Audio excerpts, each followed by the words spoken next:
Episode 10.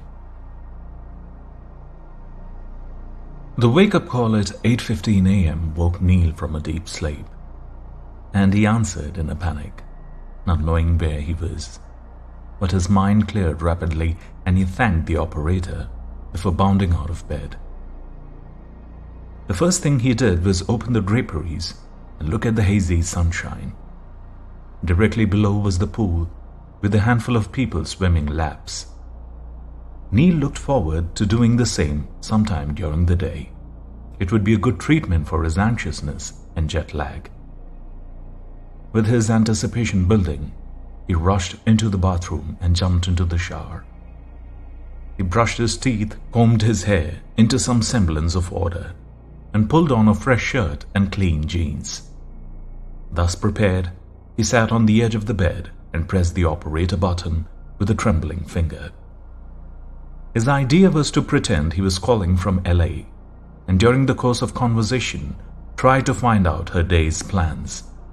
From that information, he'd figure out how to surprise her.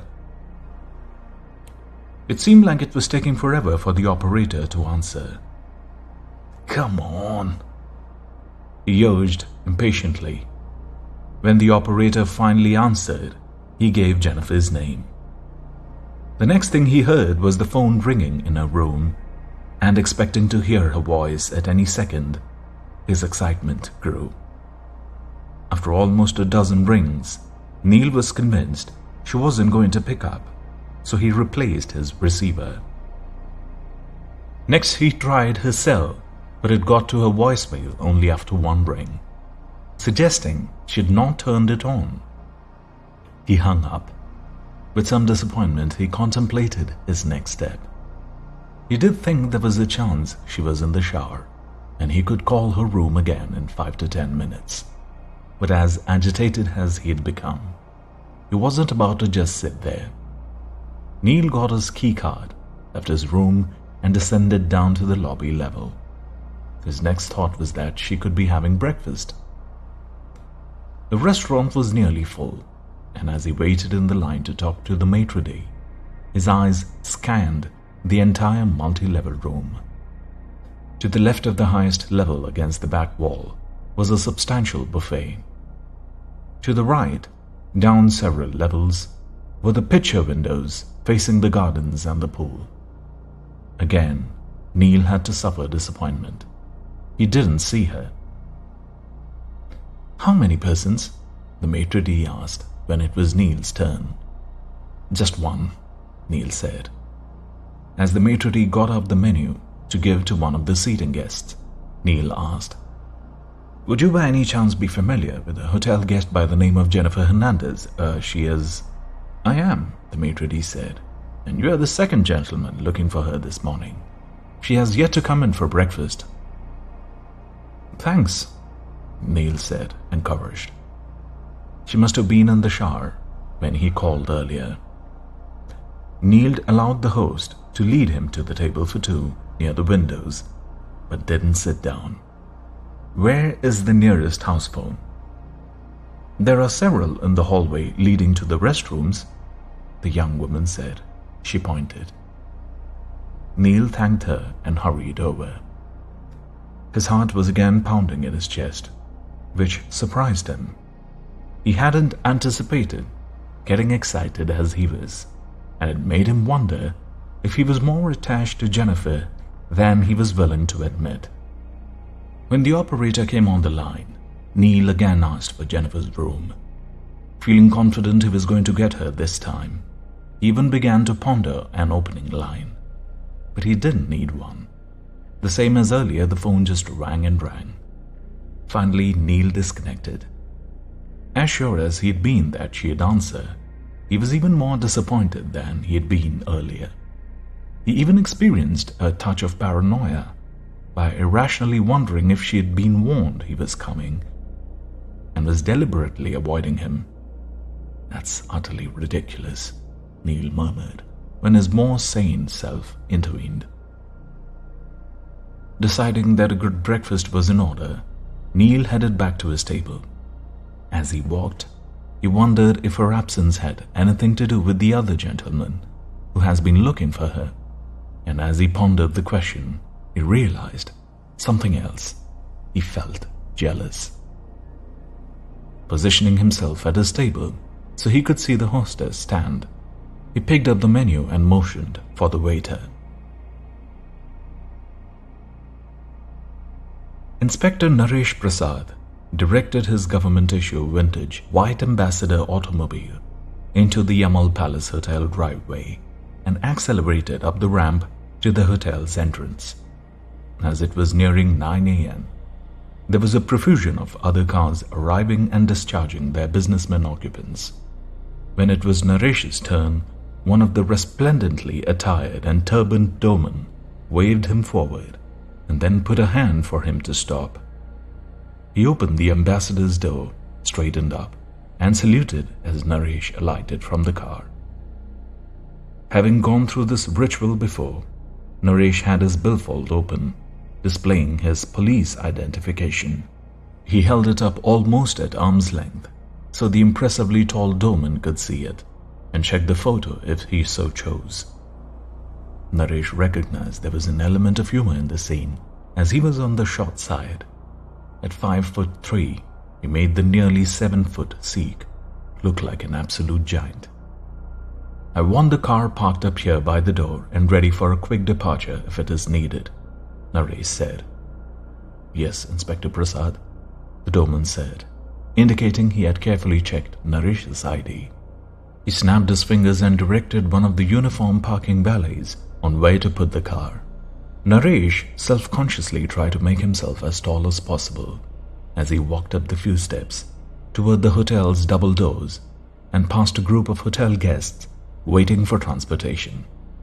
Once inside, Naresh glanced around the expansive lobby, trying to settle on how to proceed. After a moment of deliberation, he decided enlisting the help of the concierge made the most sense. Wanting to avoid making any scene, he waited his turn as several guests kept the two concierges busy making dinner reservations. "What can I do for you, sir?" one of the formally dressed concierges asked with a charming smile. Naresh was impressed. The man and his partner conveyed an alacrity that suggested they truly enjoyed their work, something Naresh rarely saw in the vast Indian civil service that he had to deal with on a daily basis. Continuing to be careful not to make a scene, Naresh subtly flashed his identification. "I'm interested in one of your hotel guests. This is nothing serious, it's just a formality. We are only interested in his safety." "What can we do to help, Inspector?" the concierge asked, lowering his voice. His name was Sumit. The second concierge, finishing with a guest, leaned forward to be included in the conversation after having seen Naresh's police identification. His name was Lakshya. "Are either of you acquainted with a young American woman who was a guest of the hotel named Jennifer Hernandez?" "Oh yes," Lakshya said. "One of our more pleasant, attractive guests, I might add. But she has only come to the desk to request a city map so far, no other services. So it was I who assisted her." "Seemingly very friendly woman," Sumit added. "She always has a smile when she passes and makes an effort to make an eye contact." "Have you seen her today?" "Yes, I have," Sumit said. "She left the hotel about 40 minutes ago. You had left the desk momentarily," he said to Lakshya in response to partner's questioning expression. Naresh sighed. "That's unfortunate. Was she accompanied or alone?" "She was alone, although I do not know if she met anyone outside." "How was she dressed?" "Very casual, a brightly colored polo shirt and blue jeans." Naresh nodded as he weighed his possibilities. "Let me run out and ask our doorman. They might remember her." Sumit came out from behind the concierge's desk and briskly walked outside. "He acts like he's enjoying himself," Naresh commented, watching the concierge through the glass, noticing the man's tails flapping in the breeze. "Always," Lakshya said. Has the young lady done something wrong? I'm really not at liberty to say. Lakshya nodded, mildly self-conscious about his obvious curiosity. They watched Sumit and one of the Sikhs having a short and animated conversation. Sumit then returned inside. It seems she only went as far as the Imperial Hotel, provided we are talking about the same woman, which I'm pretty sure we are. A middle-aged English couple approached the concierge's desk. Naresh stepped aside. While the English couple asked for a lunch recommendation in the old section of Delhi, Naresh mulled over what he thought he should do.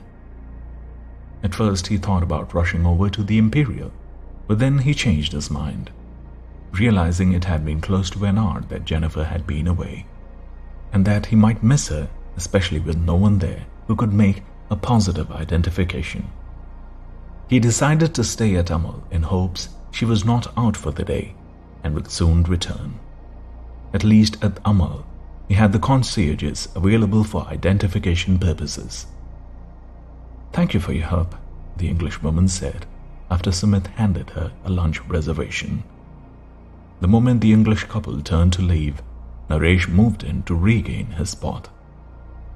"Here's what I've decided to do," he said. "I'm going to sit here in the center of the lobby. If Miss Jennifer comes in, I want you to signal me." "You'll be happy to do that, Inspector," Sumit said. Lakshya nodded as well.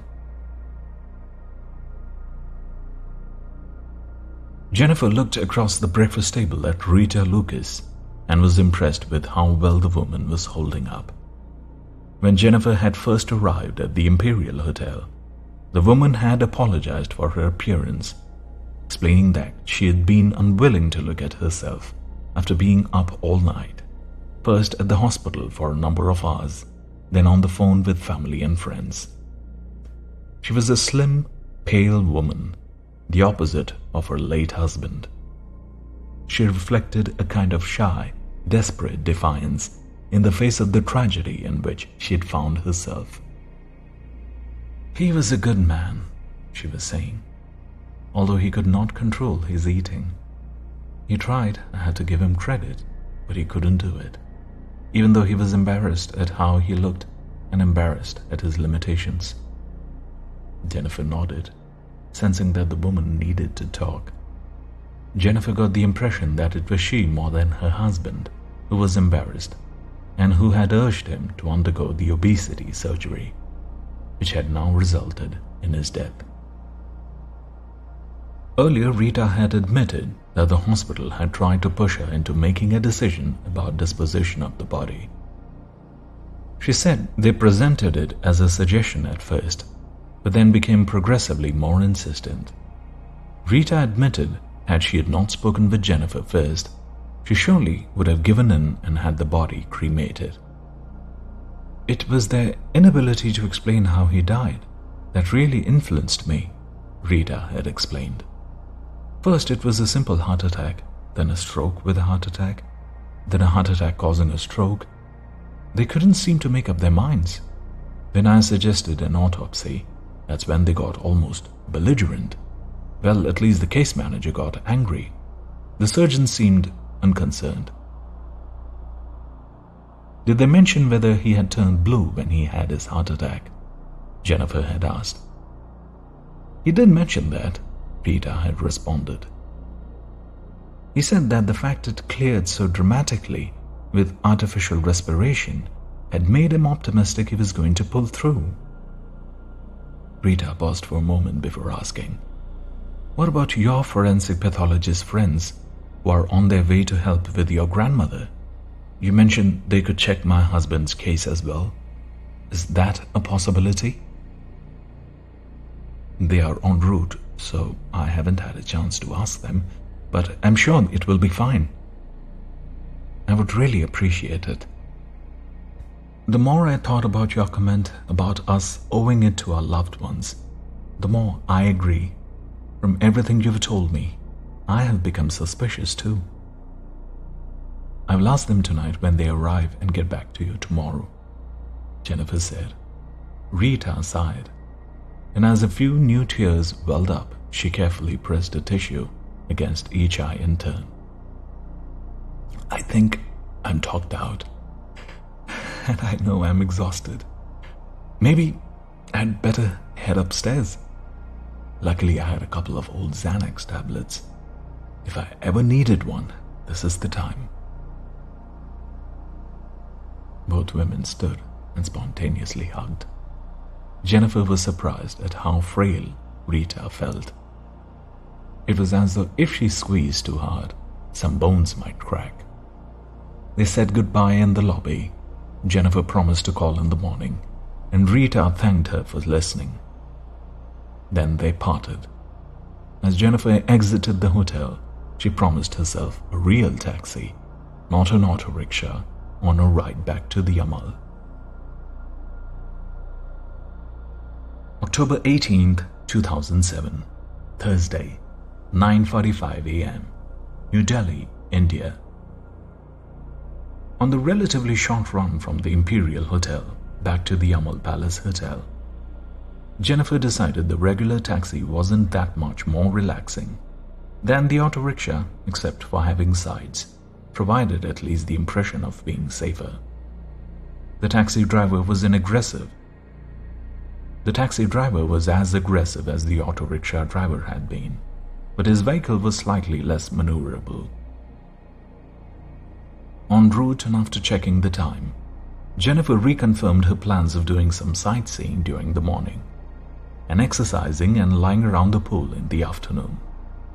After her breakfast with Rita, she was even more convinced something weird was afoot, and she didn't want to obsess. As she looked out the cab's window, she was becoming familiar enough with Delhi traffic to recognize that morning rush hour was beginning to abate. In place of stop and go, it was crawl and go, and it was a good time as any for her to drive around the city. Back at the hotel, she didn't bother going up her room. Using the house phone, she called Lucinda Benfatti. "Hope I'm not calling too early," Jennifer said apologetically. "Heavens, no," Lucinda said. "I just had breakfast with a woman whose husband died last night. Not at the Queen Victoria, but another similar hospital. We can certainly sympathize with her. In more ways than one, the whole situation resembles one experience. Once again, CNN was aware before she was." "That makes 3 deaths," Lucinda stated. She was shocked. 2 can be a coincidence. 3 in 3 days cannot. "That's my thought exactly. I'm certainly glad your medical examiner friends are coming." "I feel exactly the same, but I feel like I'm treading water until they get here. Today I'm going to try not to think about it. Might even try to act like a tourist. Would you like to accompany me? I really don't care what I see. I just want to take my mind off everything." "That's probably a good idea, but not for me. I just couldn't do it." "Are you sure?" Jennifer asked, unsure if she could try to insist for Lucinda's sake. "I'm sure. Here I'm saying I want to take my mind off everything, and I have a couple of questions for you. First, did you find out from your friend in New York what time he learned about Herbert's passing on CNN?" "Yes, I did," Lucinda said. "I wrote it down somewhere. Hold on." Jennifer could hear Lucinda moving things around on the desk and mumbling to herself. It took about a minute for her to come back on the line. "Here it is. I wrote it on the back of an envelope. It was just before 11 a.m. He remembered because he turned the TV on to watch something scheduled at 11. "Okay," Jennifer said as she wrote down the time. "Now I have another request. Do you mind?" "Not at all." "Call up your friend Varini. and ask her what time is on the death certificate. Or if you're going out there, just ask to look at the death certificate yourself, which you're entitled to do. I would like to know the time, and I'll tell you why. With my granny, I heard about her passing around 7:45 a.m. Los Angeles time, which is around 8:15 New Delhi time. Here in New Delhi, when I asked to see her death certificate, the time was 10:35 p.m., which is curious to say at least. The time of death was later than it was announced on television. That is curious. It suggests someone knew she was going to die before she did. Exactly, Jennifer said. Now there could have been some screw-up here in India that could explain the discrepancy, like someone writing 10:35 p.m. when they were supposed to write 9:35. But even that is too short an interval for CNN to get the tip, verify it in some way, write the piece about medical tourism, and get it on the air. I agree, I'll be happy to find out. Now the last thing, Jennifer said. When my granny was discovered after passing away, she was blue. It's called cyanosis. I'm having trouble explaining that physiologically. After a heart attack, sometimes the patient can be a little blue, but the extremities, like the tips of the fingers, but not the whole body. With all the other similarities between Granny and Herbert, I would like to know if he was also blue. Who would I ask? The nurses. It's the nurses who know what goes on in the hospital, or medical students if the hospital has them. I'll give it a try. I'm sorry to be giving you all these tasks. It's quite all right. I actually like having things to do. It keeps me from obsessing over my emotions. Since you're not up for sightseeing, how about dinner? Are you going out to the airport to meet your sons, or are you going to wait for them here? I'm going to the airport. I'm really anxious to see them. As for dinner, could I let you know later? Absolutely, Jennifer said. I'll call you in the afternoon. After appropriate goodbyes, Jennifer hung up the house phone and hastened over to the concierge desk. Now that she had decided to sightsee, she wanted to get on her way. Unfortunately, there was a line at the desk and she had to wait. When it was her turn, she had stepped up to the desk. She couldn't help but notice the reaction of the concierge. It was like he just recognized an old friend. What made it particularly surprising was that it wasn't even the concierge who had given her the city map the day before. I'd like some advice, Jennifer said while watching the man's dark eyes.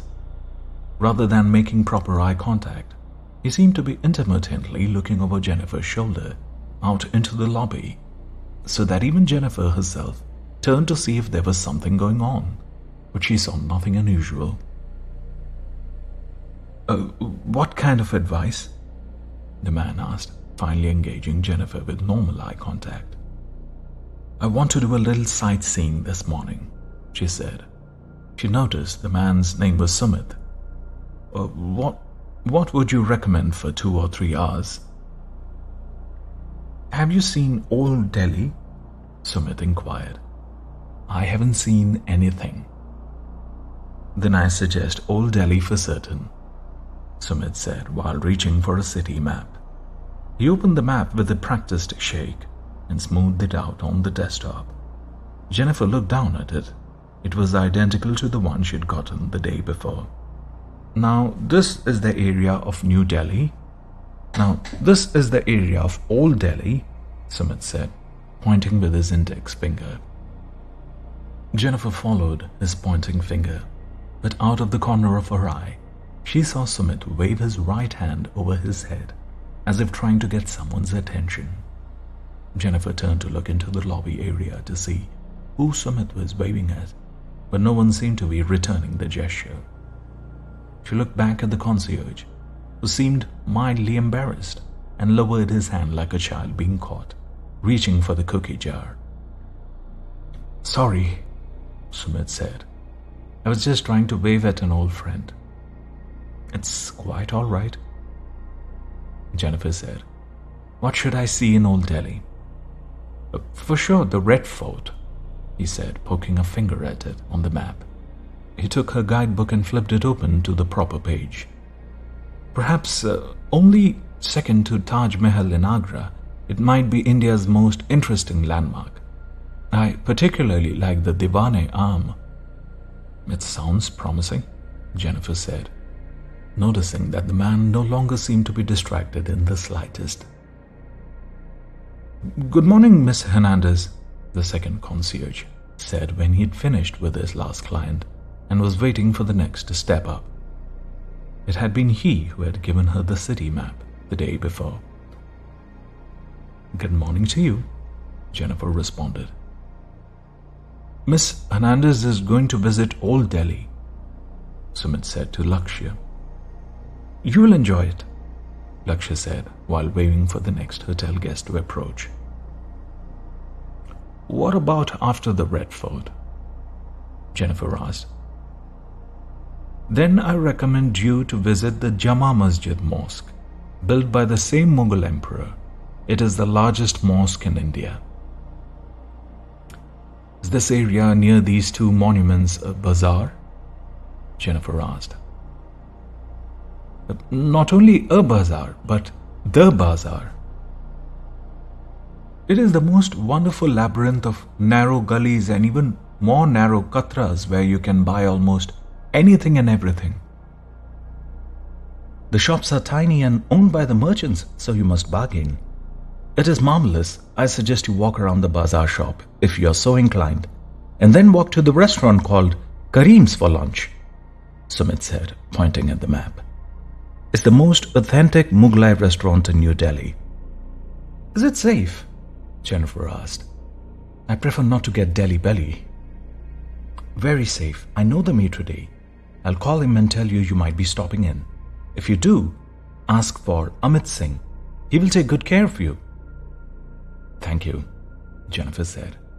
It sounds like a good plan. She tried to fold the map into its original form. Sumit took the map and expertly collapsed it. May I ask how you plan to travel to Old Delhi? I hadn't gotten to that yet. May I recommend using one of the hotel cars? We can arrange for an English-speaking driver, and the car will be air-conditioned. It is somewhat more expensive than a taxi, but the driver will stay with you, although not while you visit the monuments or the bazaar. Many of our female guests find it very convenient. Jennifer liked the idea immediately, since the sightseeing outing might be her one and only. She thought she should do it properly, and for a babe-in-the-woods tourist, it would make a difference between enjoying herself or not. You say it's not much more than a taxi? Jennifer asked, to be reassured. That's correct, if you're hiring the taxi by the hour. It's a service to our hotel guests. How do I make the arrangements? It's not going to work for me unless there is a car available now. Sumit pointed across the hotel's main entrance to the desk similar to his. That's the transportation desk just opposite. And my colleague, attired similar to myself, is the transportation manager. I assure you he will be most helpful. Jennifer wove through the people coming in and going out of the hotel and approached the transportation desk. She was unaware of the balding, round-faced man behind her, more than 3 inches shorter than her, who stood up from the club chair in the center of the lobby and approached the concierges. But a few moments later, she did happen to see him while the transportation manager finished up a phone conversation. She noticed him only because he was talking with one of the turbaned, towering doormen, and by comparison appeared considerably shorter than he actually was. May I help you? The transportation manager said as he hung up his phone. As she started to speak, she noticed the man had a similar reaction on confronting her as the concierge. A kind of distracted recognition. Jennifer felt instantly self-conscious, worrying something must be amiss with her appearance, like something was stuck between her teeth. As a reflex, she ran her tongue across them. Can I help you?" the man repeated. Jennifer noticed his name was Samarjit Rao. She certainly didn't remember meeting him. Have we met?" Jennifer asked. "Unfortunately, we have not. Not in person, anyway, but I did arrange for your airport transportation Tuesday evening. And I know you are to accompany an airport pickup this evening, and we are encouraged by management to learn our guests' names and faces." "I'd say that is impressive," Jennifer said. She then went on to ask how much a car and driver would be for 3 hours or so, and if one was currently available with a driver who spoke English. Samarjit quoted Jennifer a price, which was less than Jennifer expected. As soon as he was able to ascertain a car with an English-speaking driver was available, Jennifer said she'd take it. 5 minutes later, she was sent out to the porte cochere and told a Mercedes would be up from the garage for her. She was also told the driver's name would be Ranjit Basoka and that the Sikh doorman had been informed and would direct her to the right vehicle.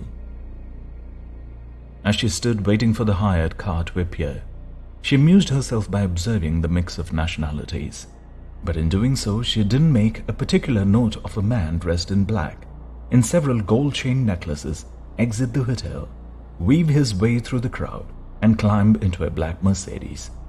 Nor did she notice that the man did not start the car, but merely sat in the driver's seat, drumming his fingers on the steering wheel. "Would you care for more coffee?" the waiter asked. "No, thank you," Neil said. He folded the newspaper he'd been given, stood up and stretched. The breakfast had been terrific. The buffet had been one of the most extensive he had ever seen. And he'd had just about everything, having already signed the check. He walked out into the busy lobby, wondering what his plan would be. Catching sight of the concierge desk, he thought he'd start again. It took a while before it was his turn. "I'm a guest in the hotel," he began. "Of course," Lakshya said. You are Mr. Neil McCulgan, I presume?" "How do you know my name?" "When I arrive in the morning, if there is time, I try to acquaint myself with the new guests. Sometimes I'm wrong, but usually I'm right." "Then you must be aware of Miss Jennifer Hernandez?" "Absolutely. Are you an acquaintance?" "I am. She doesn't know I'm here. It's sort of a surprise." "Just a moment," Lakshya said, as he rushed out from behind the desk. "Wait here," he added as he ran out the door. Bewildered, Neil watched him through the glass as he made a beeline to one of the colorfully dressed doormen. They had a quick conversation, and then Lakshya ran back inside. He was slightly out of breath. "Sorry," he said to Neil. Miss Hernandez was just here 2 minutes ago. I thought maybe I could catch her, but she just got into her car." Neil's face brightened. "She was just here at the concierge desk a few minutes ago." "Yes, she asked for some recommendations for sightseeing. We sent her to Old Delhi's Red Fort, the Jama Masjid Mosque, and the Delhi Bazaar, with lunch possibly at a restaurant called Kareem's."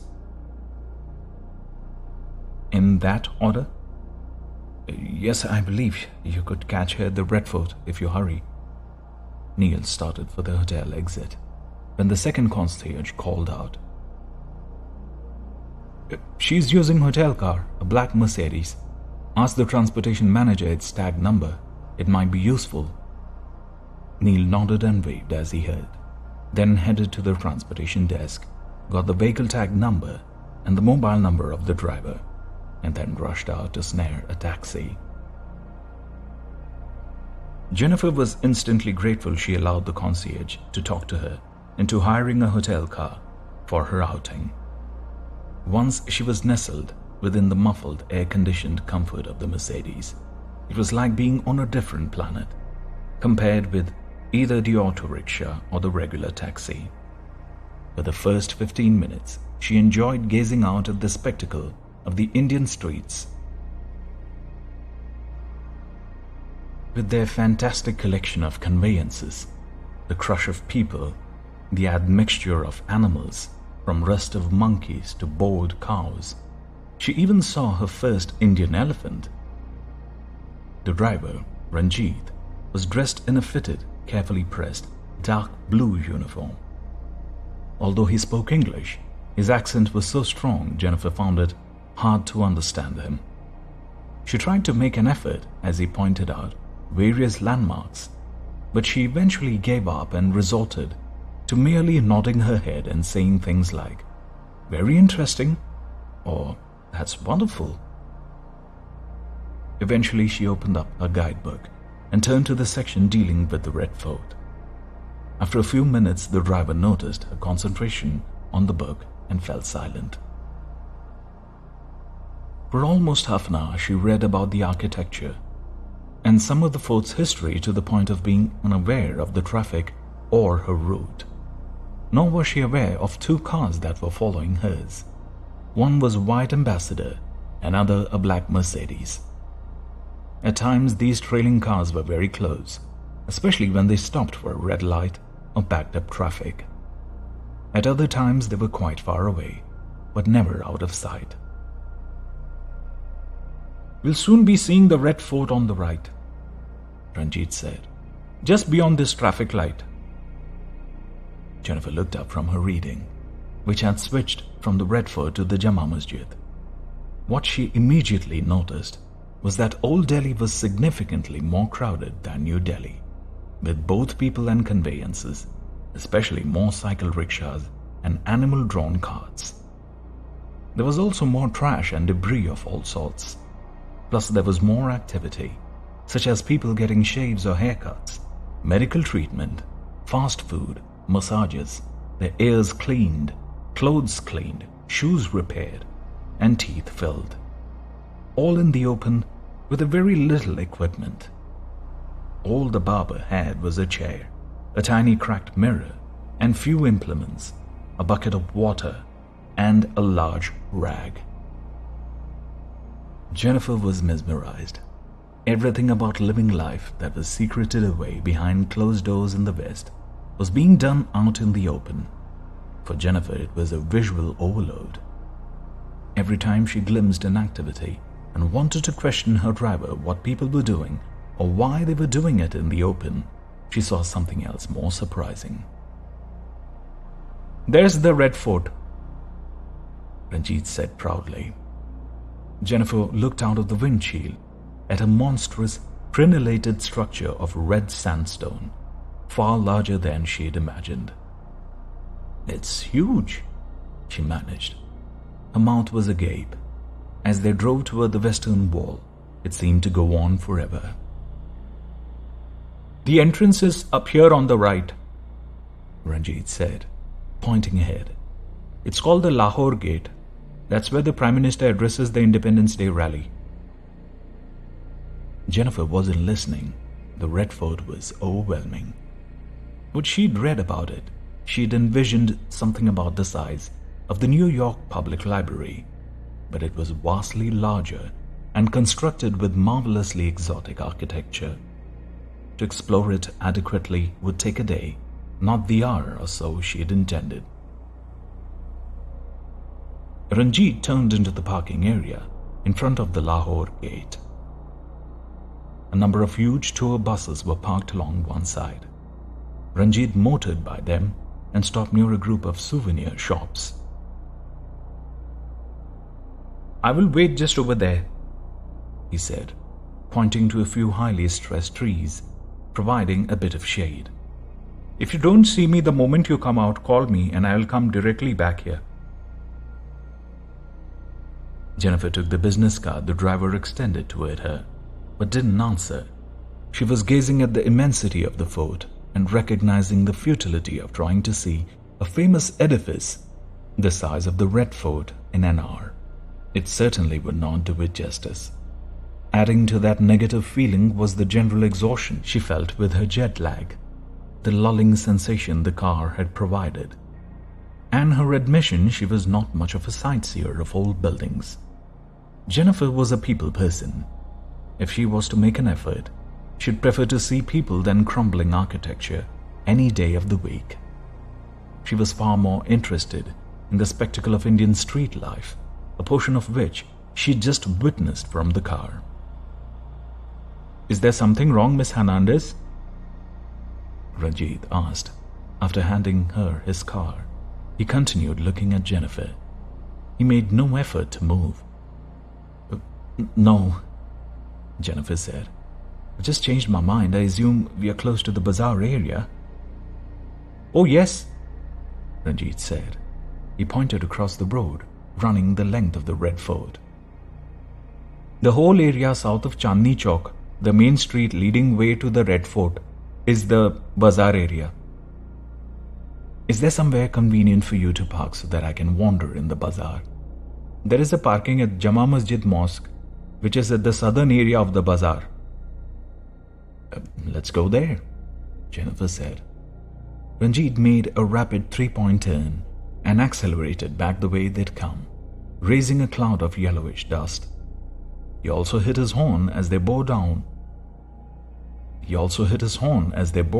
on a man dressed in black and carrying a jacket over his arm.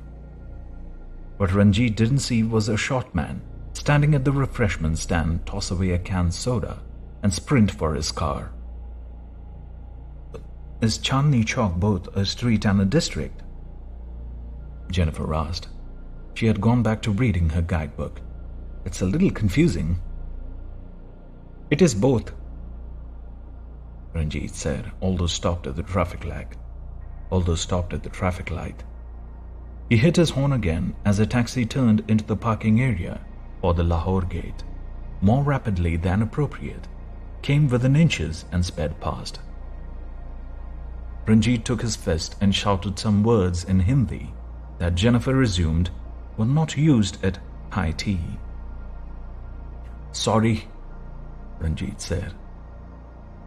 "It's quite all right," Jennifer said. The taxi had alarmed her as well. The night changed and Ranjit accelerated into the broad, multi-laned Netaji Subhash Marg that fronted the Red Fort, turning south. "Have you been on a cycle rickshaw, Miss Hernandez?" "No, I haven't," Jennifer admitted. "I've been on an auto rickshaw, though. I recommend you try a cycle rickshaw, and especially one here at the Chandni Chowk.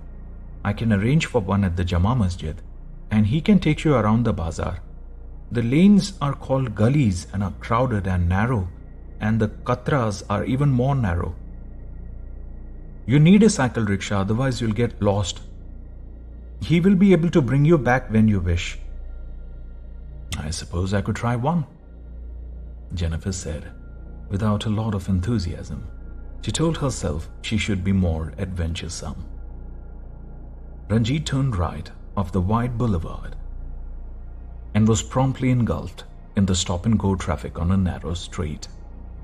This was not a bazaar per se, but it was lined by modest-sized shops, selling a wide variety of merchandise, from stainless steel kitchen utensils to bus tours in Rajasthan. As the car slowly moved along, Jennifer was able to gaze at the myriad faces of the local population, reflecting the dizzying variety of ethnic groups and cultures that have miraculously become glued together over the millennia to form current-day India.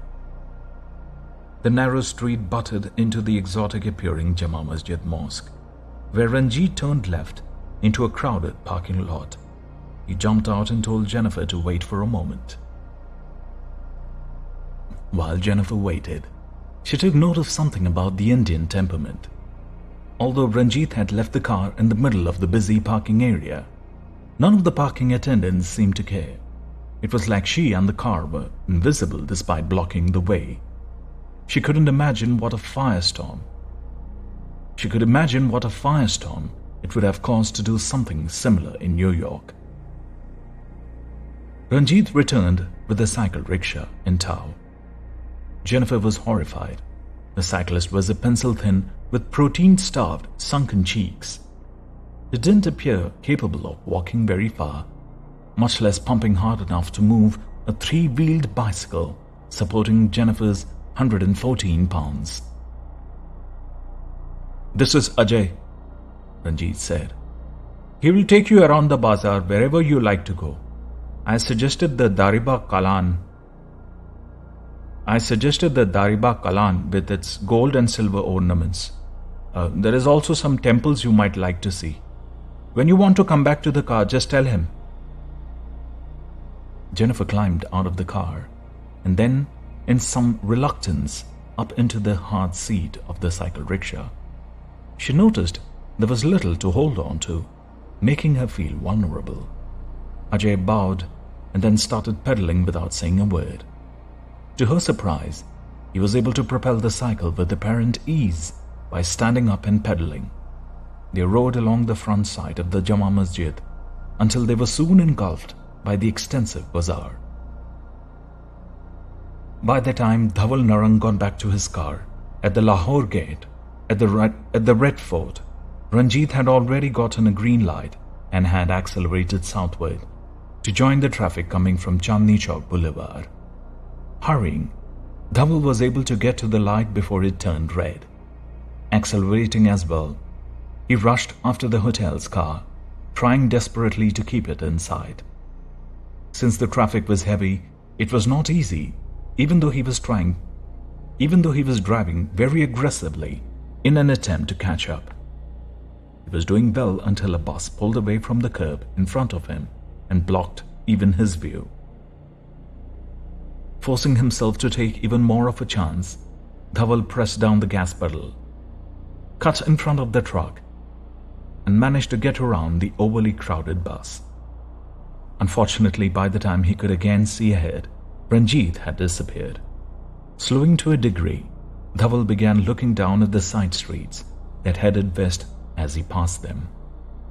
A moment later, he had to stop at a traffic light, allowing crowds of people to surge forth to cross Netaji Subhash Marg. Dhaval was disgruntled, impatiently tapping the steering wheel while waiting for the light to change. Originally, he had been happy about the Red Fort. It was as big and packed with tourists, making it easy to do a hit and melt into the crowd without fear of being caught. But then Ranjit had suddenly driven away, giving Dhaval no idea where he was going and why. When the traffic light turned to green, Dhaval had waited impatiently while the vehicles in front of him slowly accelerated forward. At the corner, he glanced down toward the Jama Masjid Mosque and made a rapid decision. Halfway down toward the mosque and mired in traffic was what looked like the Amal Palace's Mercedes. Suddenly throwing the steering wheel to the right, Dhaval recklessly turned into the oncoming traffic, forcing several vehicles to jam on their brakes.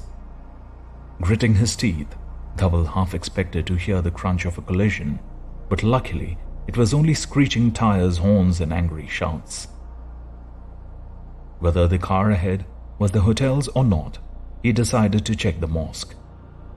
If Jennifer Hernandez wasn't there, he'd then head back to the hotel. Moving slowly in stop-and-go side street traffic, it took some time to get to the front of the mosque, where Dhaval turned left into a parking area. As soon as he did, so he recognized the hotel car was being parked. Quickly glancing over his shoulder in the opposite direction, he was rewarded with catching sight of Jennifer on a cycle rickshaw just before she disappeared into one of the crowded gullies.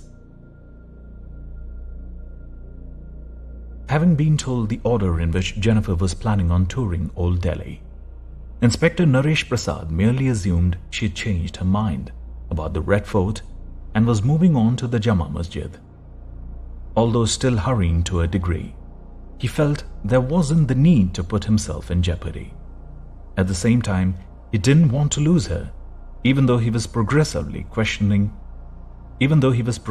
questioning the need to follow her while she was acting like a tourist. He would have much preferred to see whom she had the breakfast with that morning than follow her on a sightseeing junket. As he pulled into the parking lot and parked, he noticed a man in black climbing from his Mercedes. He was the same man Naresh had only seen a few minutes earlier rushing for his car as Jennifer Hernandez was driving out of the Red Fort's parking area. Naresh rapidly got out himself. Neil had to smile at himself as he ran along the face of the Jama Masjid Mosque. He was certainly having a devil of a time, surprising Jennifer, and wondered what had happened at the Red Fort. When he had visited India 5 months ago, the Red Fort had been one of his favorite tourist sites, but apparently Jennifer had felt otherwise. A minute earlier, by sheer luck, Neil had just caught sight of Jennifer, poised on a cycle rickshaw and about to be swallowed up by the labyrinthine Delhi. Yelling the driver to stop, Neil had tossed the fare into taxi's front seat and leaped from the vehicle, only to be bogged down by the milling crowds massed at mosque's entrance. When he had finally broken free, Jennifer had disappeared. When Neil entered the bazaar, he had to slow to a jog. At first, he wasn't sure which way she had gone, but a minute or so of further jogging brought her back into sight. At that moment, she was about 50 feet ahead of him. Jennifer was not enjoying herself. The cycle rickshaw seat was hard and the alleyway bumpy. Several times she was concerned she might fall as the cycle's tires fell into potholes. The alleyways, narrow lanes, and even narrower katras were horribly crowded, noisy, frenetic, vibrant, and chaotic all at the same time. Myriad electrical wires like spiderwebs hung above, as did water pipes. There was a symphony of smells both delightful and sickening, involving among other things spices and urine, animal feces and jasmine. As she held on for her dear life, she thought she probably would have found the experience more engaging if it hadn't been for her grandmother's death, if she couldn't quite displace from the forefront of her consciousness, despite the bombardment on her senses. Although she was dealing with the tragedy far better than she had imagined before arriving in India, it was still affecting her negatively on many levels. As such, it seemed to her that the part of the bazaar she was seeing was dirty, filled with too much trash and sewage, and teeming with far too many people. The shops themselves, for the most part, were mere holes in the walls, their junk tumbling out into the lane. Although she recognized she'd yet to see the section selling the gold and silver or the spice area, she had had enough. She wasn't in the right mindset. Jennifer was about to tell the cyclist she wanted to go back. In fact, she'd lean forward, holding on with her left hand and keeping her shoulder back in her lap, to attempt to get the man's attention, when she noticed a kind of commotion out of the corner of her eye. As she turned to the left and looked down, she found herself staring down the barrel of a gun. Over the top of the barrel was a man's hard, thin, expressionless face. The next thing everyone in the crowded gullies heard was the startling noise of the gun being fired twice. Those close to the victim, who happened to be looking in his direction, also had to witness the awful destructive power at close range of a 9mm bullet transversing the skull and exiting the left side of the man's face. In this incident, most of the victim's left cheek was blown away, lying bare the upper and lower dentition. October 18th, 2007, Thursday, 10:52 a.m., Delhi, India. For a moment, time stood still. All was silent. Everyone in the immediate area was dumbstruck for almost a full beat. With the gun going off in the narrow, close-quartered alleyway, their ears were ringing. The next instant, It was like being next to a tornado, with everyone screaming and running headlong away in a complete panic. The protein-starved cyclist ferrying Jennifer was one of the first to flee, literally leaping from his tricycle and dashing off, heading down the gullies, not even holding on to his dhoti. He might have appeared malnourished, but he had a strong sense of self-preservation. The instant the driver left the cycle rickshaw and forcefully pushed off with his feet, the front wheel turned sharply and the cycle's momentum heaved it forward. As it crashed, it hurled Jennifer straight ahead onto the filthy pavement. With her shoulder bag looped over her shoulders, it stayed with her as she sprawled, spread eagle on the ground, scraping the side of her nose and her right elbow in the process. At the time, she didn't care what she'd fallen into. Almost the second she touched down, she was up and running with everyone else. Within seconds, the bazaar became a building tide of people, rushing toward a wave engulfing the shops, which acted like clams. As soon as the disturbance touched them, the doors instantly slammed shut from within. Locks were secured, leaving merchandise to be stumbled over and trampled in the street. Jennifer had no idea where she was going, but it was content to let her shocked feet take her any place quickly, as long as it was away from where the gun had gone off. All she could think about was the fleeting image of the man in black aiming a gun at her face. At the last nanosecond, she saw the man's left cheek literally disappear. 1 second it was there, the next it was gone. At that instant, the man appeared to be the embodiment of the Grim Reaper. Jennifer became aware of other people running, everybody in a slightly different direction, although most down the street and bearing to the right at the corner. Rapidly tiring from running full tilt, she noticed a number of people disappearing into the doorway of one of the larger shops beyond the corner. The owner was complaining and trying to get his door shut, but the half-dozen or so people were ignoring him. Jennifer pushed into the store behind the others. As ahead, she saw 2 policemen, scruffily dressed in khaki, trying to stop the panic by beating people with long bamboo staffs as they ran headlong into them. As she dashed into the shop and stared around at the merchandise, she realized it was a butcher shop. Toward the front were stacks and stacks of tiny crates stuffed with live, cackling chickens and a couple of ducks. The place stank and was horribly dirty. The floor was covered with dried, crusted blood. Flies were all over everything. Jennifer found it hard to keep them out of her face. While the proprietor was arguing with the other strangers who had run in, Jennifer looked for a hiding place of sorts where she could get her breath and reprogram her mind. She was still overwhelmed by fright. Knowing she could not be choosy, she encountered a soiled curtain. With no hesitation, she pulled it aside and stepped beyond. As her foot came down, Jennifer realized belatedly she had to direct it onto one of the 2 bricks.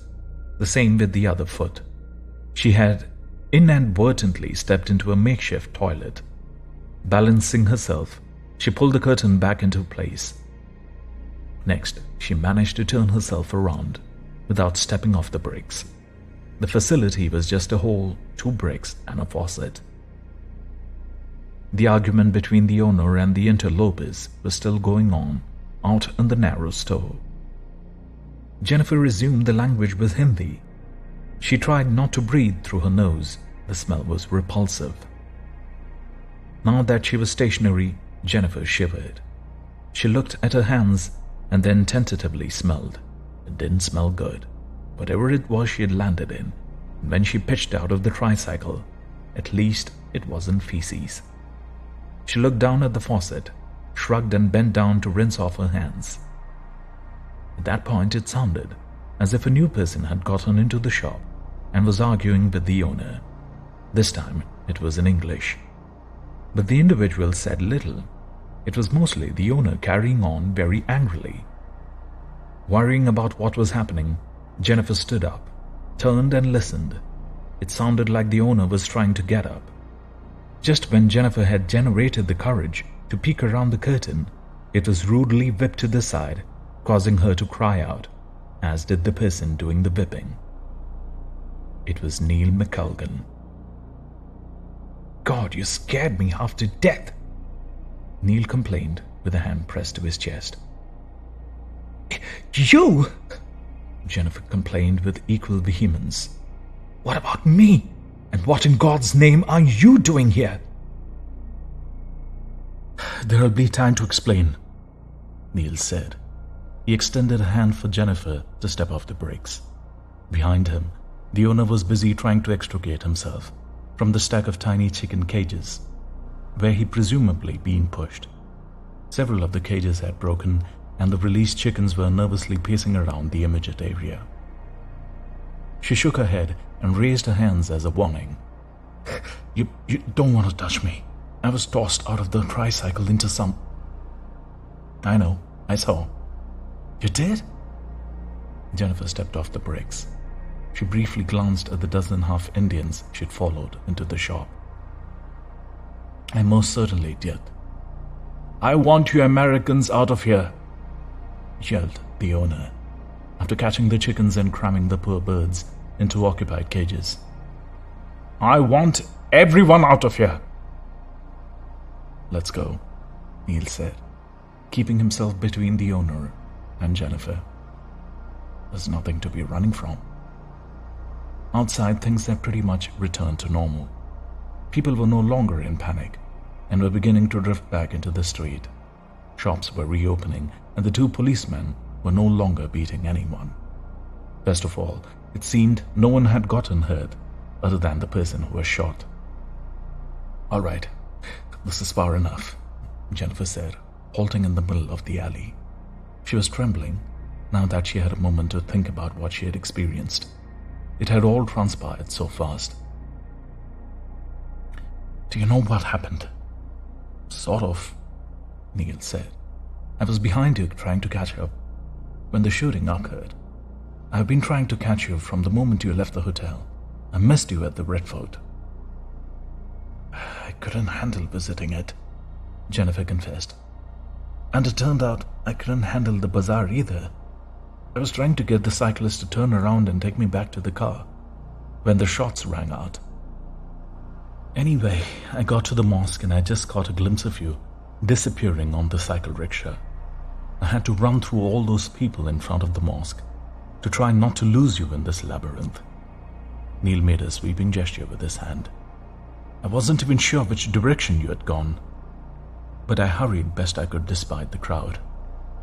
Then the moment I did see you, I noticed someone go right behind you and take out a gun. I yelled bloody murder and started running fast, but the short guy behind the first was running faster. He was like a gunslinger. He whipped out his own gun and bam bam, then yelled police and held up a badge. That was it. I saw you pitch from the cycle and dash off. It was all I could do to keep you in sight. You can really sprint." "Do you think the guy with the gun was going to shoot me?" Jennifer asked anxiously. She started to raise her hand to her face in the consternation but thought better of it. Neil pressed his lips together and shrugged. "Sure looked like it. I mean, he could have been planning on robbing you, I suppose. But I kinda doubt it. He acted too motivated. Is there anyone that might actually want to kill you?" Neil let the question trail off, suggesting he couldn't believe what he actually was asking. "I've kind of frustrated a couple of people, but not enough to want to kill me. At least, I don't think so." "Maybe it was a case of mistaken identity?" Jennifer looked away, shook her head, and laughed humorously. "God, I've been doing this certainly not worth getting killed for. No way. If it's not a mistake, then I'm out of here. Granny and all. Are you certain there's no one really, really angry at you?" "My granny's case manager. But it's a freaking job. It's not the kind of thing you kill someone over." "One way or the other, you're mighty lucky that plainclothes policeman was where he was." You're so right. Come on, let's go meet this guy. Maybe he'll know something. Maybe he was even following the other guy. Now that they have the body, maybe they might know he was following me or not. It's worth a try to get some answers. Neil reached out and restrained Jennifer. I don't advise it. Why not? Jennifer said, pulling her arm free from Neil's grasp. When I was here for my last medical meeting, I learned a lot about the Indian government and the Indian police from my hosts. It's best, unless absolutely necessary, to stay clear of both. Corruption is a way of life here. It's not viewed from the same moral perspective as it is in the West. Whenever you get involved, it costs you money. The CBI, which is the equivalent of our FBI, is supposed to be very different. But in this situation, you'll get yourself caught up with the regular local police. I'm not even certain they wouldn't put you in jail for inciting someone to pull a gun. Don't be silly, Jennifer said, thinking Neil was joking. She started walking back to where the episode occurred. You are exaggerating. I'm exaggerating, a little, Neil admitted, catching up to Jennifer. But the fact that the local police are corrupt to some degree is apparent for everyone in the know. Trust me. Also, so are many of the civil servants for the most part. It's best not to get involved. If you make any specific request about a crime, they have to fill out an FIR, a first information report, and of course it has to have 1 million copies. It makes work for them, and they hate it, and hate you too. A man was killed. There needs to be an FIR. Yeah, but that's his FIR. The more I think about it, he must have been after me in some form or fashion. Maybe, maybe not, Neil said. I'm telling you, you're taking a risk. I was told, under no uncertain terms, not to get involved with the local police. It was hard to walk side by side in the crowd, especially as the crowd got more and more dense the closer they came to the scene. Neil let Jennifer go ahead. Suddenly she stopped and turned around. Wait a second, she said. Although I've been blown over and distracted by this episode, let me ask you again, what in God's name are you doing here in India?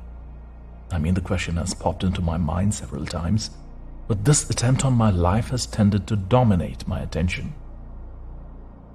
No doubt, Neil said, trying to think what exactly to say at this point. If it hadn't been for the excitement, he was going to come right out and apologize for his thing. He shrugged, thinking, what's the difference?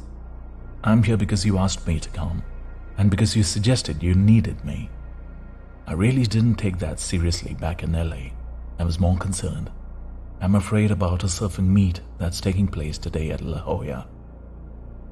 Unfortunately, when you walked out prior to any discussion, I got mad, and it took me a while to get unmad, and by the time I did, you were gone.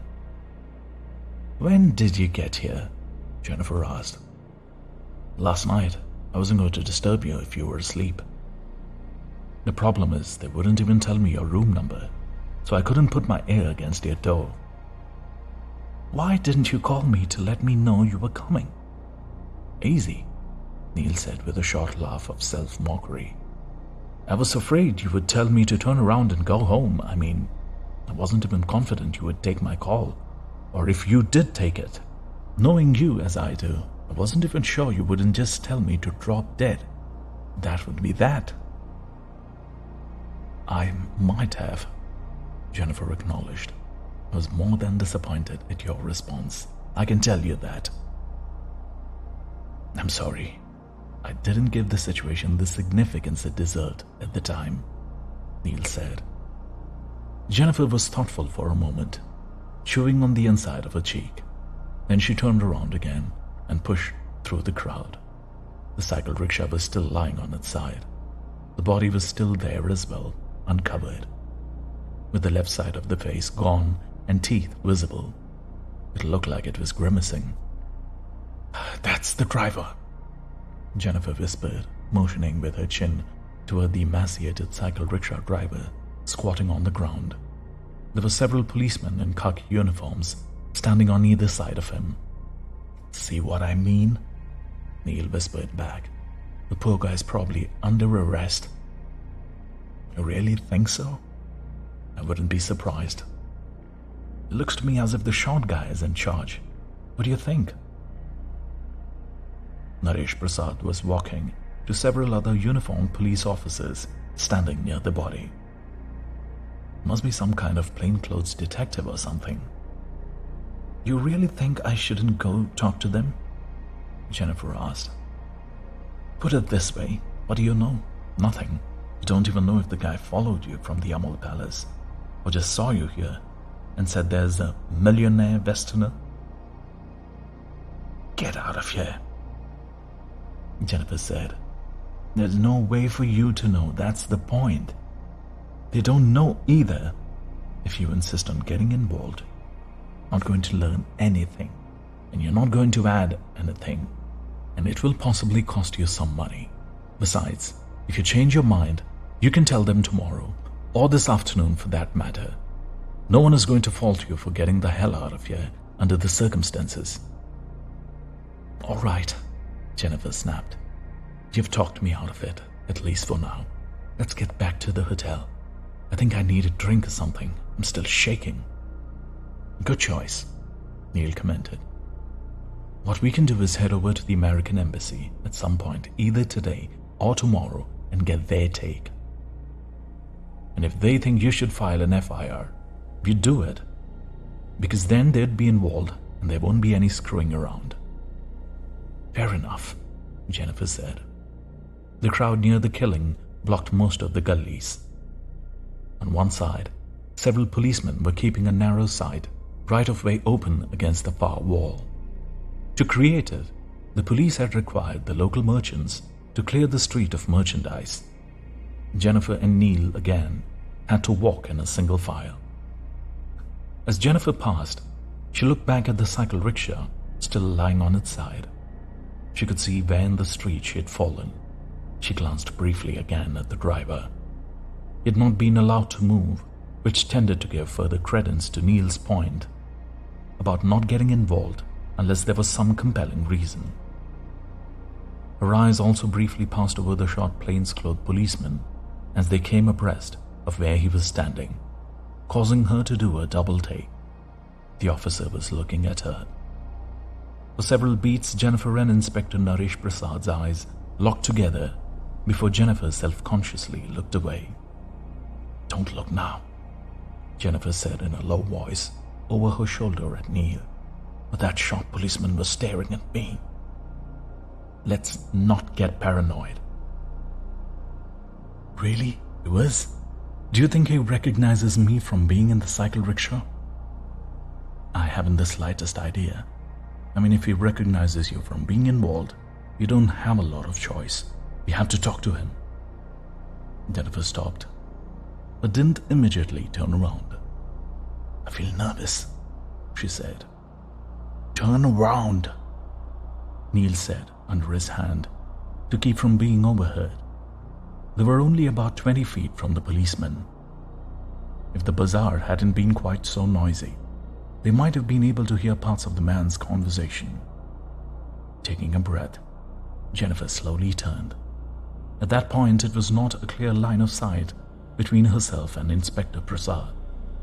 When she and Neil had abruptly stopped, they had blocked the side of the way, and people trying to pass were backing up.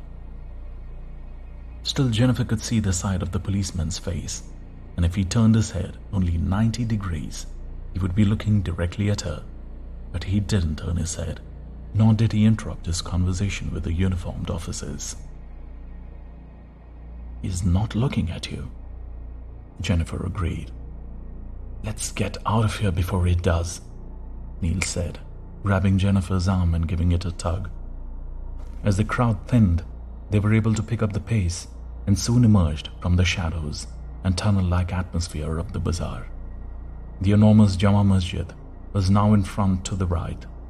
Jennifer slowed and glanced back over her shoulder into the depths of the bazaar, although she couldn't see far. "You're really becoming progressively paranoid, I'm afraid.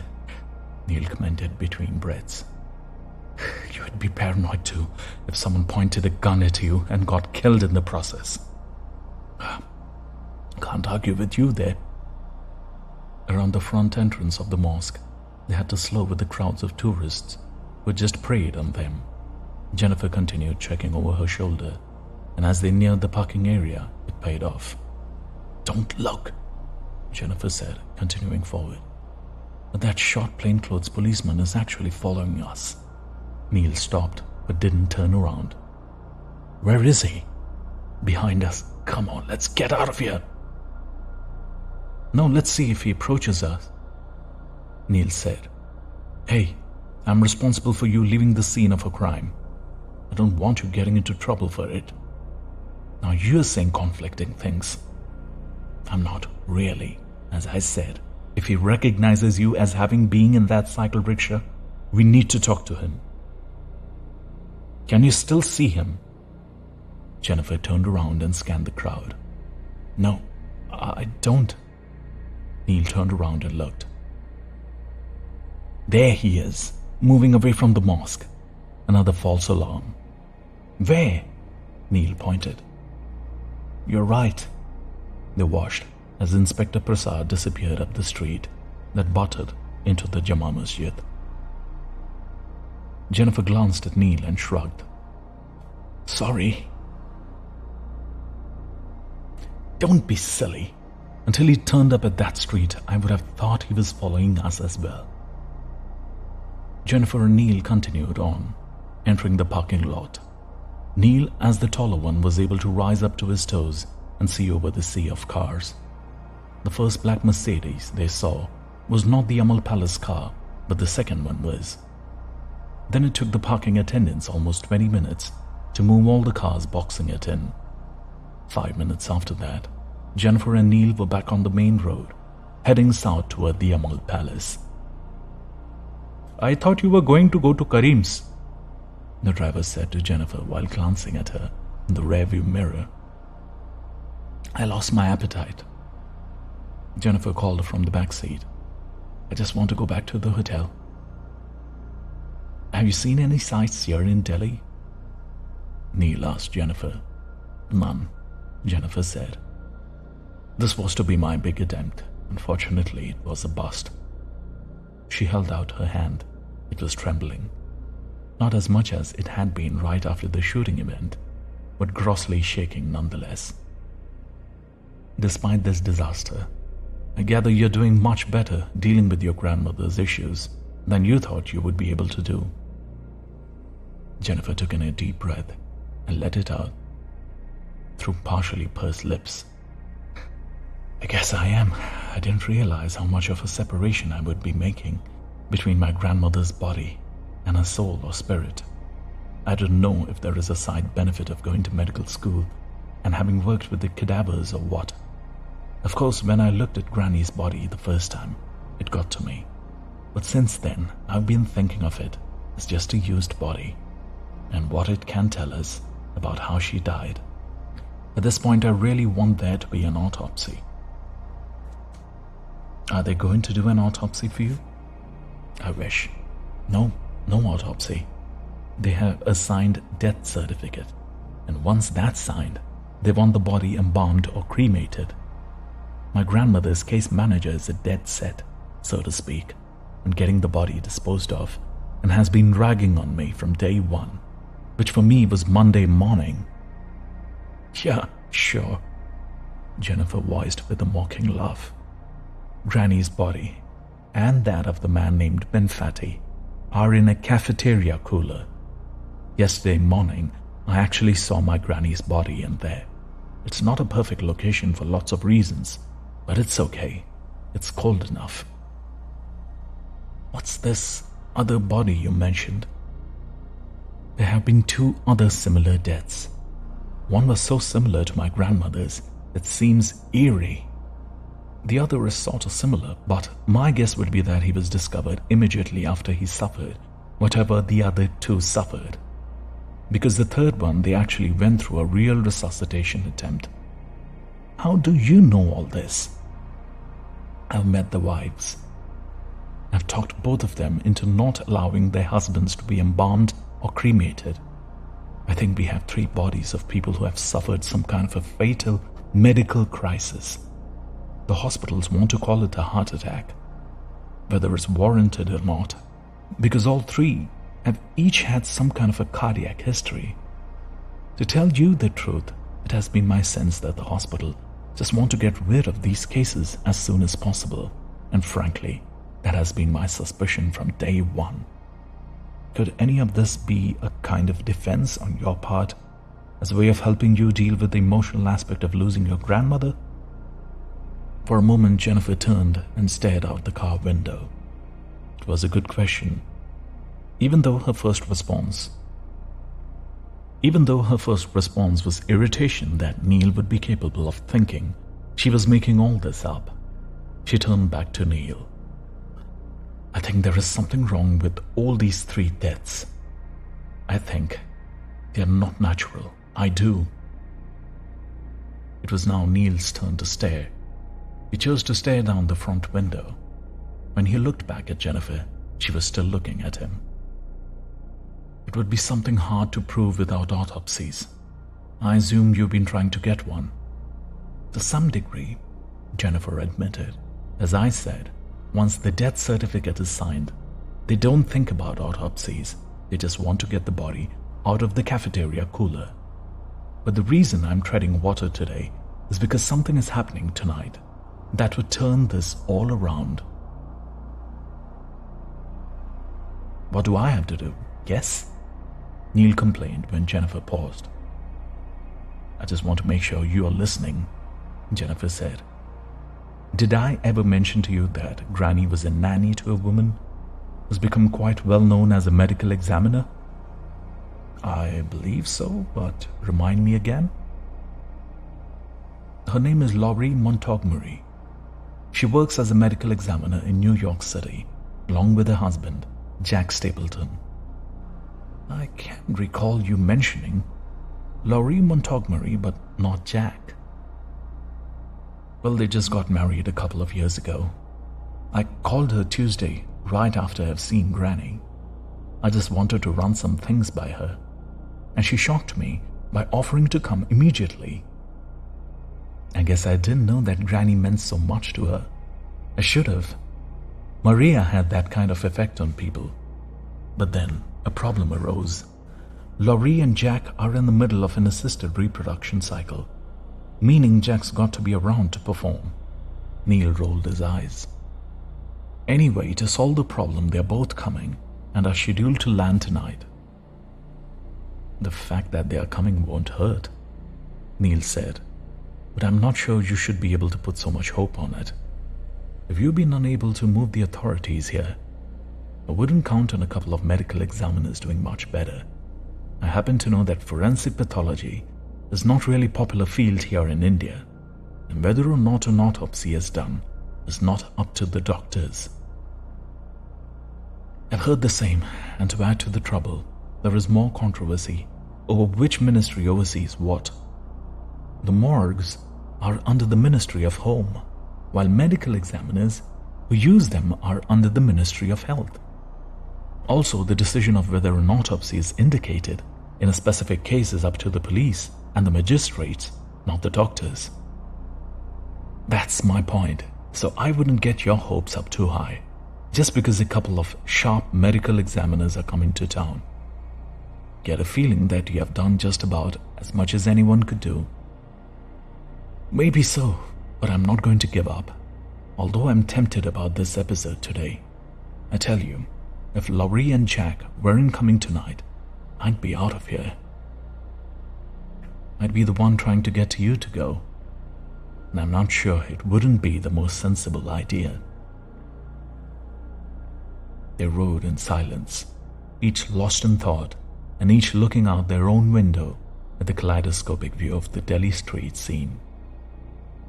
After a while, Jennifer hazarded a glance at Neil's direction. She was still shocked by his presence. He was perhaps the last person on earth she had expected to see when the curtain was whipped back, while she was cowering in the toilet in the filthy butcher shop. She studied his profile. There was very little indentation where his nose abutted his forehead, like a head-on on Greek coin. His lips were full, his Adam's apple large. She thought he was a handsome man, and she was flattered that he came. But what did it mean? She had essentially given up on him because of the way he had brushed her off. Although Jennifer was unaccustomed to vacillating once she had made up her mind, Neil's effort in coming 9,000 miles suggested this might be the time to start. "Are you planning to going out to the airport to welcome your friends?" Neil asked suddenly. "I am. Would you like to come along?" "Don't you think you'd be safer staying in the hotel?" "Maybe so, but the security is high at the airport and at the hotel. I think I'll be all right." "I'll go with you if I'm invited." "Absolutely," Jennifer said. Jennifer held her hand up. It was still shaking like she'd had 11 cups of coffee. Every so often, Jennifer glanced out the back window. She was concerned about being followed, as she apparently had been when she left the hotel. Unfortunately, with the dense traffic and general chaos of the street, it was difficult to tell. But when they reached the Amal Palace Hotel and turned up the lengthy ramp, something mildly out of the ordinary happened. Once again, she had glanced out the back. They rose up the driveway, and she was about to face around when a small white car pulled into the driveway behind them. And then it stopped, blocking the drive. Jennifer tried to see how many people were in the car, but she couldn't, as the hazy sun was reflecting off the windshield. Looking forward, she could see they were about to reach the porte cochere. Glancing back, she saw the small white car back out the drive and drive away after causing a lot of honking, beeping, and angry shouts. Someone must have made a wrong turn, and was all Jennifer could think. Yet in her sensitized state, it seemed out of the ordinary. Are you finished with the car?"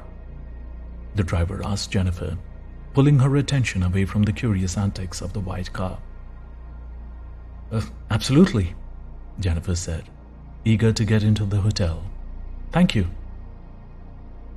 "I'm impressed you took a car," Neil said, as they walked toward the entrance door. "I don't know if I'll get away with it," Jennifer admitted. "The company, Foreign Medical Solutions, out of Chicago, is paying my hotel bill, but I don't know whether it's for extras or not.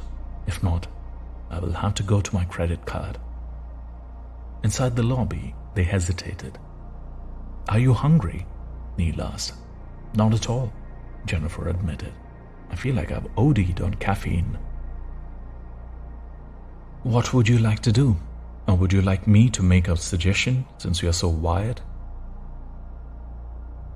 "The latter," Jennifer responded without hesitation. She didn't feel capable of thinking about practical issues. "When I checked in last night, I was told they have a full spa with weights, stationary bikes, the works. Do you have some gym clothes?" "I do." "Perfect. Maybe a little workout is what you need. After we do that, maybe you'll be hungry for something, and if so, we can have it out by the pool. Then later this afternoon, if you're up for it, we can go over and meet with someone in the consular section at the American Embassy. They can give you their take on the episode in the bazaar and what you should do." I don't know if I want to go to the embassy, but the idea of workout and going out to the pool was my original plan. But I'm definitely up for it. "Miss Hernandez?" a voice called out. Jennifer turned in its direction. She could see one of the concierges waving a slip of paper.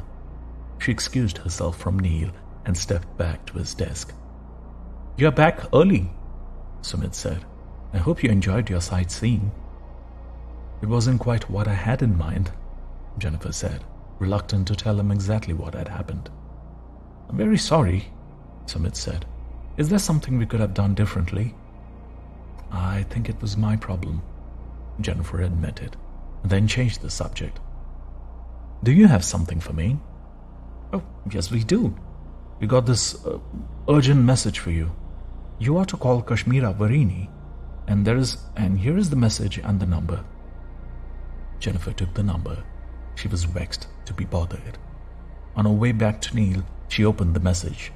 It said, "We have arranged to do something very special for your grandmother. Please call Kashmira Varini." Jennifer stopped and reread the message. She was mystified. The first thing that went through her mind was perhaps they had seen the light and they were planning to do an autopsy. Continuing on, she showed the message to Neil. "This is the lady who's been my bête noire," Jennifer said. "Give her a call," Neil responded, handing the paper back. "You think so? I just cannot believe that she might be doing something inappropriate. There is only one way to find out." The two of them walked back to the concierge desk. Jennifer asked if there was a phone in the lobby that she could use to make a local call. Without a second's hesitation, Sumit grabbed one of the several phones he had, lifted it up on top of the counter, and gave it a push toward Jennifer. As if that wasn't enough, he lifted the receiver, handed it to her, and then punched an outside line with his index finger. All this was done with a gracious smile. Jennifer tapped in the number and stared up at Neil while the call went through. She truly did not know what to expect. "Ah, yes," Kashmira said, when Jennifer identified herself. "Thank you for getting back to me. I have excellent news. Our CEO, Rajesh Bhargava, has arranged something extraordinary for your grandmother. Have you heard of the burning ghats of Varanasi?" "I can't say that I have," Jennifer responded. "The city of Varanasi, or Banaras, as the English called it, or Kashi as the ancients did, is by far India's holiest Hindu city, with a religious legacy that goes back more than 3,000 years. Jennifer shrugged at Neil, indicating she still had no idea what the hospital had in mind. "The city is sanctified by Shiva and is by far the most sacred place for the rites of passage. Perhaps you could tell me how this all relates to my grandmother?" Jennifer said impatiently, recognizing it had nothing to do with an autopsy. "Of course," Kashmira said enthusiastically. "Mr. Bhargava has arranged something unheard of for your grandmother. Although the burning ghats of Varanasi are reserved for Hindus, he has obtained permission for your grandmother to experience a rite of passage in Varanasi. All I need is for you to come to the hospital and sign a release." "I don't mean to offend anyone," Jennifer said, "but whether Granny is cremated in Varanasi or New Delhi doesn't make a lot of difference to me." "Then you don't understand. Those people cremated in Varanasi gain particularly good karma and a markedly good rebirth in the next life. We just need your permission to proceed." "Mrs. Varini," Jennifer said slowly, "tomorrow morning we'll be coming to the hospital. I will be with my medical examiner friends, and we will come to some kind of agreement. I believe you're ill-advised not to take this special opportunity. There will be no cost. We are doing this as a favor to you and your grandmother. As I said, I don't want to hurt anyone's feelings. I appreciate efforts on my behalf, but I would have preferred an autopsy. The answer is no." "Then I must inform you that Queen Victoria Hospital has gone to the courts, and we imminently expect, around noon to tomorrow, a writ of authority from a magistrate to remove, send to Varanasi, and cremate your grandmother, Mr. Benfatti and Mr. Lucas. I'm sorry that you have pushed us to this extent, but your grandmother's body, as well as those of the others, is a threat to the institution's well-being." Jennifer's head rebounded slightly with the force of the disconnect. She handed the phone back to Smith and thanked him. To Neil she said, "She hung up on me. They're going to get legal permission to remove Granny tomorrow and have her cremated." Then it's a good thing your friends are coming in tonight. You can say that again. If I were here on my own, I have no clue what I'd do. Then it's a good thing, Neil said, teasing Jennifer by actually repeating his comment the second time she'd rhetorically asked him to do. That's quite enough, she said with a suppressed laugh, giving his arm a shake with both hands. Why don't we head up to the rooms and change into some exercise clothes? That's your best suggestion so far, Jennifer said, and they both headed for the elevators.